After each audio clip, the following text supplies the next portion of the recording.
Udah lama ya? Tifa, kamu aslinya lebih cantik ya daripada di foto. Nama aku Vian. Dia, Mak gue. kamu kok ikutan perjodohan gini? Pakai acara bawa mama kamu segala sih?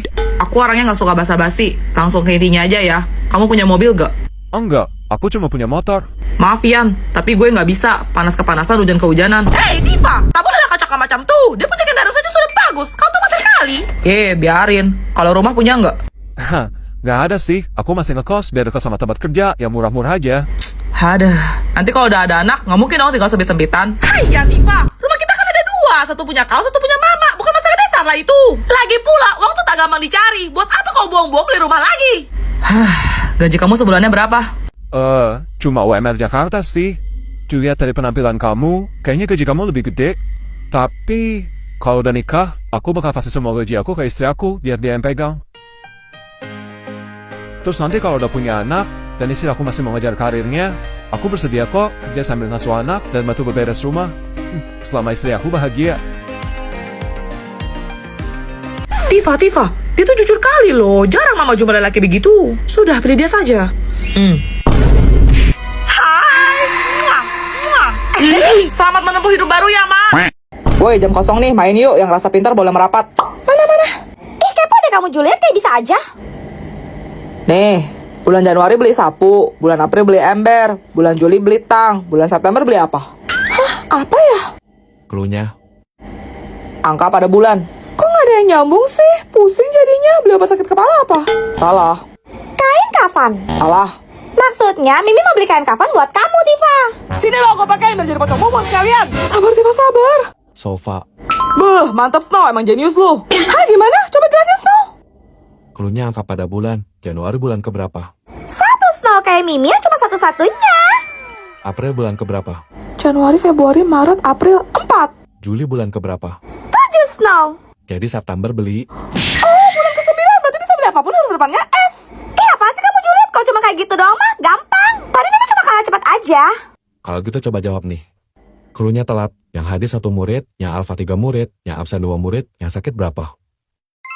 Isi Koko main mulu dah, bukan istirahat. Tadi pagi aja katanya sakit, gak bisa sekolah.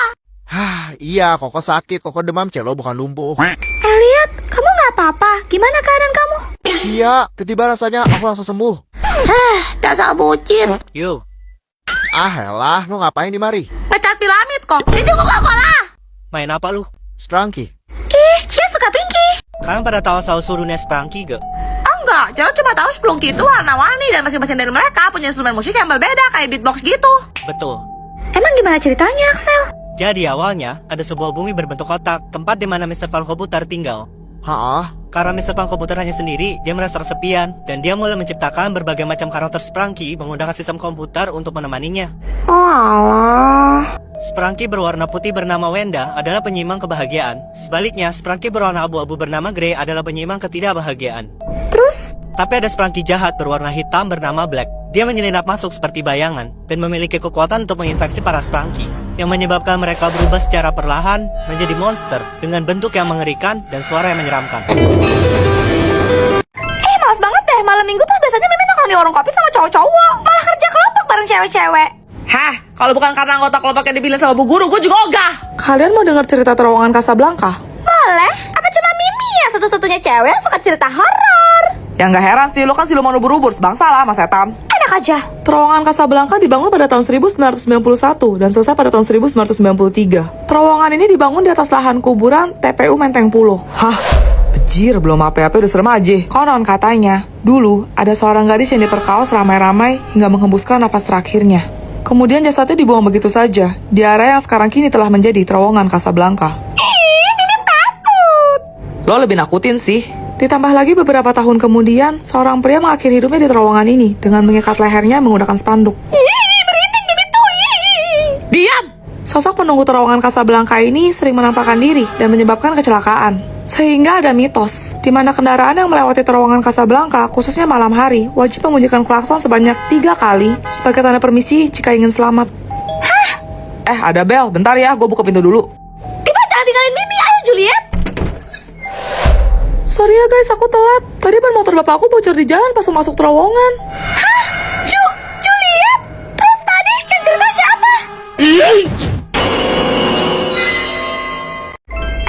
emang permen itu terbuat dari gula ya? Iya, Cia. Ngomong-ngomong gula, kalian mau dengar cerita pabrik gula di Cirebon nggak? Mau. Hah? Ada gitu? Boleh seru tuh kayaknya. Hah, gara nggak belajar dan melek loh.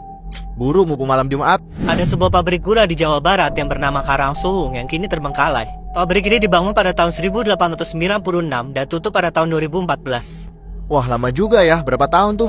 Hitung sendiri. 18 tahun ya? 118, Cia. Konon katanya saat malam tiba, dari dalam pabrik terdengar suara mesin yang sudah lama berhenti beroperasi. Seolah-olah ada pekerja tak kasat mata yang sedang menyelesaikan tugasnya. Ih, kok serem sih? Takut ya lo tuh. Belum lagi, banyak saksi mata yang mengatakan bahwa mereka melihat sosok bayangan hitam yang berjalan seolah melayang di antara reruntuhan puing bangunan pabrik disertai aroma gula terbakar yang tak dari mana asalnya. Ih, merinding woi. Kemudian ada arwah mandor Belanda yang dulunya terkenal kejam, sering berdiri di depan ruang administrasi, menatap tajam siapapun yang berani mendekat. Guys, kalian ada yang nyoba gula kebakar gak? Kayak bau karamel gitu ya? Iya lu. Bener? Hah? Anak-anak, tante bawain dalgona nih biar kalian semua makin semangat belajar. Setan. Allahumma lakasum tuh wabika aman tuh. Lah, pada kenapa sih orang lagi skincarean? Ya, Celo, kamu suka main Roblox ya? banget. Celo biasa main Blockhaven sama Kia. Rumah kita tetanggaan loh. Hati-hati. Hah, kenapa woi? Gak usah nakut-nakutin lah. Kalian pasti nggak tahu cerita tentang sisi gelap dari Roblox Brookhaven kan? Enggak, emangnya ada ya? Waktu itu lagi liburan musim panas, ada seorang anak kecil berusia 8 tahun yang merasa bosan di rumah, jadi dia download Roblox. Terus? Dia memutuskan untuk main Brookhaven dan masuk ke salah satu server. Tapi pas dia keliling, kok sepi, kayak cuma dia satu-satunya pemain di sana. Akhirnya dia menjelajah ngeksplor jauhan, sampailah dia ke hutan. Di sana, dia nemuin 5 orang pemain yang semuanya berwarna hitam. Mereka mengelilingi api unggun, kayak lagi ritual gitu. Disamperinlah sama dia, buat nyapa ngajak main, tapi dia malah diusir. Mereka bilang, Pergilah sama kau masih bisa. Waduh. anak itu bercanda, kalian lagi cosplay penyihir ya? Tapi tiba-tiba koneksinya terputus dan dia langsung keluar dari game. Kok bisa? Anak itu juga mendadak mendapat pesan pop-up dari iPad-nya yang berbunyi, Kami sudah memperingatkanmu.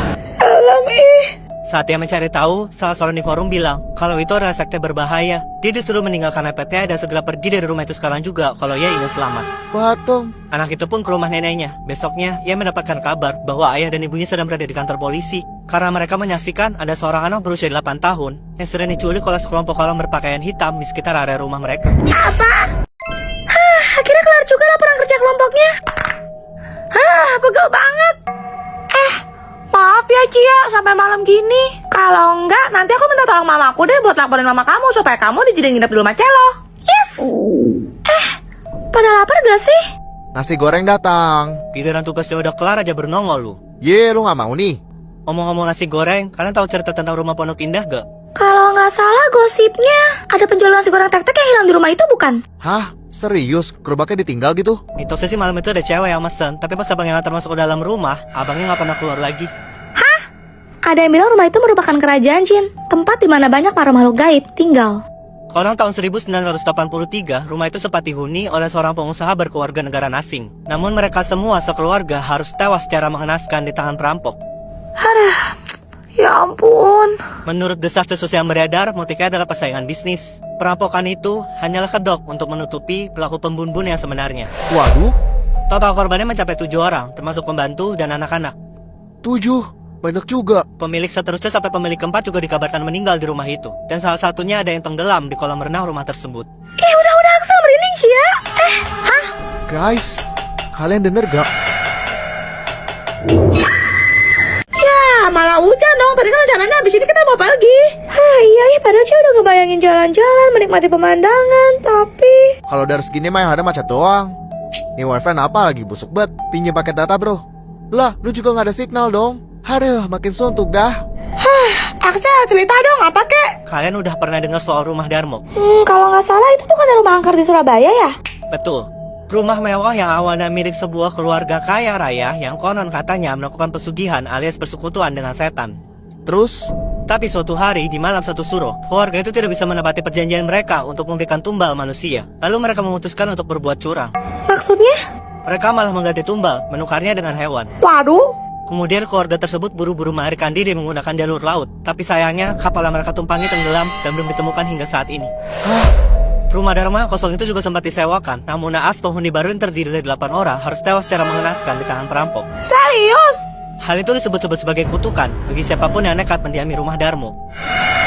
Kok tiba-tiba Cia merinding ya? Serem ih. Akhirnya pada tahun 1997, rumah Dharma yang mewah serta luas itu habis terbakar tanpa sebab yang jelas, dan hanya menyisakan puing-puing bangunan saja yang semakin menambah kengerian tempat tersebut.